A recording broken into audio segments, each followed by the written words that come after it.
Part 2. Here we are. This is how you prepare your tricks. This is how you prepare your tricks. Ooh, we're turning tricks today. No, I meant to say prepare your tracks for mixing. I just blended it all together. Just said tricks. Fucking shit. Anyway. So, here's how you prepare your tracks for mixing. This is the producer's best friend. Actually, you should marry this plugin. You should fucking... After you get it, you should propose to it and marry to it. This plugin right here, you have to have it. I don't give a fuck what you think. You have to have it. Now, I had this... There's a guy who does YouTube videos also. His name is... he goes by Mixbus TV, and I like to watch his channel, and I still do, despite the fact that we don't agree on this one issue. And he kind of laughed me off in his comments about how back in the day, they would record or track through a Neve console and then mix on an SSL. That's how you essentially kind of got some of their sound and their vibe. Well, there's a reason for it, and you're going to watch. So, fuck his opinion on this one. Okay, but everything else, his opinion is great, and he's very, very good engineer, and the music he makes is really cool, really awesome, and I like his haircut. It's really dope. But fuck his opinion on this one. Okay. His opinion on this one is that people don't track through Neves and mix on SSLs. Yes, they do. Yes, they fucking do. Okay, they do. They've done this for years. Okay, they do. Anybody who's watching this, if you know anything about the way shit has been done since the 80s, 90s and shit, that's how they did it. Okay, this guy's more from the new school. He doesn't understand these things. It's okay, man. It's all right. But anyway, if you're a producer, you must have this. You have to have this. You need to go to Plugin Alliance and download this, buy this shit now, or wait till it goes on sale and then buy it. It'll probably go on sale. You have to have this. You fucking need it. Okay? The reason why is this is preparing your tracks. Your mix engineer will love you to death. He'll go, wow, I have the best fucking client in the world. Man, I want to mix his shit all the fucking time because I like the fact that he gives me good tracks to work with. You understand what I'm saying by that? Is that engineers, for the most part, have to go and polish turds? Well, fuck that. Don't give him any turds. Give this guy gold. And he'll polish it and make it platinum or whatever the hell he's going to do with it. Make it diamond, whatever. This is what we do. So you're going to essentially ignore this part other than turning this all the way to dry. Okay? Because we're not using the compressor. You don't need to compress your sounds. Your sounds are probably already compressed anyway. And the mix engineer is going to compress the sounds. So don't do that. We want it for this thing. We want this knob right here, which is the 1073 mic preamp. We want this. You'll see why you want this. This is fucking amazing sounding. It makes every... Yeah, I swear it's got the Midas touch on every sound. It does. And you need this. This is a 1084 EQ. If you don't like this particular EQ, I like it because it's got also a filter. But you can go to 1073. There's your 1073 EQ. Just turn off the 84. You have a 1073 EQ with a more simpler high-pass filter. Right? But this one gives you high and low pass filtering. So I like the 1084. I think it sounds fucking amazing. And on top of it all, take a look at this. It's already got default oversampling at 2x.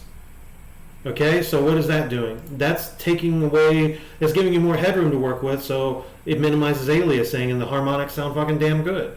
Right? So what you're doing to each sound is you're going to add a little bit of preamp saturation for some harmonics. You're gonna do some EQ. This is broad brush EQ. This is only a 3-band EQ. You're just taking like you're gonna take like your sound. You go, oh, it's a little bright. Let's tone down the brightness. This is needs a little bit more mid range. Give it a little bit more mid range. But you're not doing anything surgical. This is not surgery. Let your mixer do the surgery. You're just giving him something to work with. That's what you're doing. Think about that when you're doing this. I'm giving him something to work with. This is not... A lot of the times when you're done doing this, you might go, hey, it sounds perfect just like this. And maybe you can. And I actually recommend you doing this when you're going to go put beats on the store and stuff like that.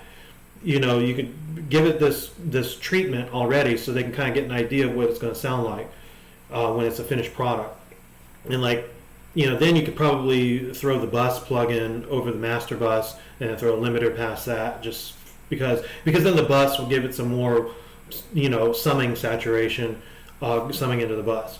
Otherwise, for this, we're just going to export the tracks, right, for the mixer. So you don't need, obviously, you're going to get rid of the current and the master channel because these are just the stereo channels of everything that's going on here. So you throw those in the garbage before you send them out. But because you just want to give them these. You want to give them just these tracks here. And watch how fast you can do this. This is going to be super fast. You're going to love it. This is the producer's best friend. It's better than a dog. You're going to love it. Let's go.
There it is. And that's it. So that's not really mixing. So all I was doing was just making sure, like, any sounds that needed to be kind of rebalanced in a way, anything that sounded too bright, too whatever, just to get it at a point where it sounds good for a mix engineer to work with it from there. That's what that was what that's supposed to be, because what you're emulating here, excuse me, is the process where back in the day you would have gone to a recording studio to record your so you would have taken like your drum machine, your keyboard, and whatever, and then we're going to record the artist. You're going to go to a recording studio. Well, all that stuff, they got to plug in your drum machine, plug in your keyboards, all this other stuff into the recording console, and they're going to try to get all that into tracks that they're going to send off to a mixer. So the recording engineer is going to make sure that those tracks are going in nice, through the desk, but they were trying to get it to a tape machine, which actually you could do if you want to do. In this case, we're emulating the process of just running through the console and then just back into the computer, not running through the console and then in a tape machine. But you can go slap tape on every channel here past the Lindell 80 series, because you want the signal flow to go into the Lindell 80 and then into the tape. So in FL Studio, you're going to go Lindell 80 first, then tape in slot 2 underneath that, okay? Or wherever you put your Lindell 80 channel, and then below that one is where you're going to throw your tape machine. And you're going to throw it on every channel. And you're going to switch it. If you're using Slate virtual tape machines, you're going to switch it to, you want 2-inch 16-track tape, okay? Because that's what they would have recorded to. That's a different kind of tape. I'd even changed the formula too. So whatever the default formula is for the tape, just flip it to the other side and use a different formula. If you're using J37, same concept, just don't use the same formula that you're going to use on your master tape. Because master tape will be done at the mixing stage. After it's done mixing, they're going to put it onto a tape in order to send it off for mastering. So and it gives it a sound. So that's the whole point of emulating that process. If you're trying to emulate classic sounding stuff, you're going to do it with the tape. If you want it to be more modern, then cut the tape machine out of it, because they just go straight to Pro Tools now, right? So it goes just straight into the computer. So in this case, that's what we're doing here. We're just running it through the console for some nice vibe, and we're also just fixing major problems in the sound that we're hearing to kind of get it all gelling together and kind of have a consistent sound quality to it. So the Lindell 80 series, so if you want to know how you set this up, you put this on every channel and then you hit random all right here, random channel on all instances, and then boom. If you want to, you could turn the oversampling like up to 16x and then set in all instances, which it'll completely destroy your CPU. But if your CPU can handle it, why not do that?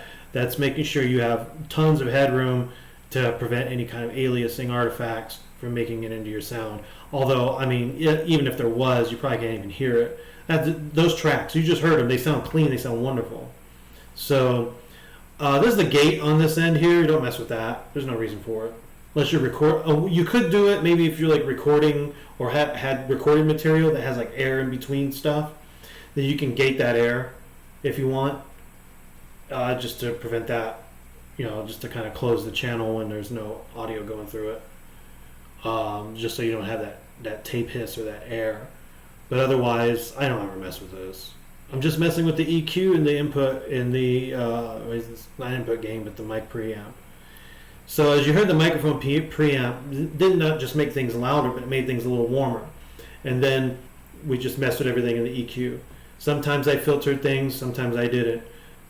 Do it by ear. It's a knob. Turn it back and forth till it sounds good, right? That's all you need to do. That's all you need to focus on.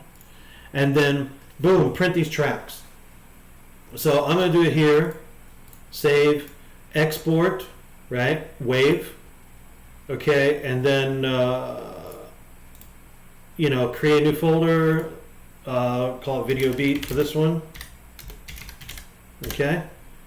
And then put your tracks in there, hit save, split mixer tracks, boom. The reason why I turn it down too is you don't want this signal being hot. Try and make sure nothing is red when you're doing this. Okay? So make sure that none of your tracks are peaking in the red. You want everything to be as clean as possible. Don't worry about it being perfectly balanced. That's the mixer's job. For you, just make it sound good. You can make it sound good because the reason why you want still a balance. Before, when the mixer gets it, he has already an idea. You don't have to send him a reference track. He already has an idea of what you want. You kind of wanted this kick to be louder than the others, whatever. And he so make sure he tries to maintain that overall balance, and then just make changes as he sees fit based on how he's hearing things. But otherwise, you'll see in the next video when we actually mix the beat why this process was so essential. Because when we're mixing it through something else, in this case we're going to go to an SSL 4000E series Brainworks console inside the computer. What we want to do is that the SSL EQ does certain things differently than a Neve EQ does. So as you heard out of that, I mean, those sounds sound absolutely gorgeous, and I'm sure you probably come to that same conclusion already. But now when that comes into a mix engineer, he is going to love you to death, because those tracks sound so good already. And he goes, wow, I can be creative. I can do some things. For the SSL, what we're going to do is we want the more of the upfront sound. We're not really getting that too much out of the Neve. I mean, it sounds good, don't get me wrong, but you want a more upfront, more, punchy type of vibe or whatever. And we're going to get that with the SSL.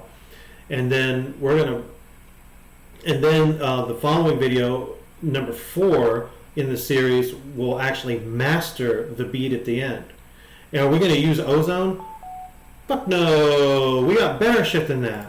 We have better shit than that. Ozone is cool. You can use ozone, because by the time your mix is done after doing all this, you could probably just use ozone and have Master Assistant take care of it, and it's going to sound good. But we want to be hands-on, man. Music is a human thing, not a robot thing. So let's be hands-on with our stuff. Anyway, I'm done with this video. So tune in for part 3 coming to you right now.